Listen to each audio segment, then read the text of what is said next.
പരിശുദ്ധ പിതാവ് ഫ്രാൻസിസ് മാർപ്പാപ്പായുടെ ദേഹവിയോഗത്തിൽ മാനന്തവാടി രൂപതയ്ക്കുള്ള അഗാധമായിട്ടുള്ള ദുഃഖവും അനുശോചനവും രേഖപ്പെടുത്തുകയാണ്. ഈ കുറേ ദിവസങ്ങളായിട്ട്, ഏതാനും മാസങ്ങളായിട്ട് തന്നെ രോഗാതുരനായിരുന്ന അദ്ദേഹം ഇന്നലെ വാസ്തവത്തിൽ ഈസ്റ്ററിനോടനുബന്ധിച്ചുള്ള ലോകത്തിന് മുഴുവനുമുള്ള ആശീർവാദം കൊടുത്തിട്ടാണ് നമ്മളിന്ന് കടന്നു പോകുന്നത്.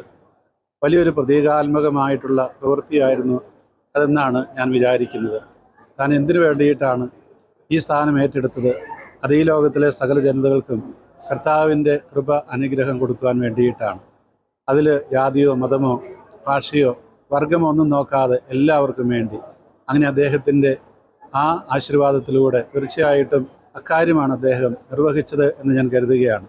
ഈ ജൂബിലി വർഷത്തിൽ പ്രത്യാശയുടെ തീർത്ഥാടകരായിട്ട് നമ്മളെല്ലാം മാറണമെന്നുള്ള അദ്ദേഹത്തിൻ്റെ ആഗ്രഹം പൂർത്തീകരിക്കപ്പെടട്ടെ എന്നാണ് എൻ്റെ ആശംസ, എൻ്റെ പ്രാർത്ഥന. അദ്ദേഹത്തിൻ്റെ ആത്മാവിന് ശാന്തി നേരുന്നു.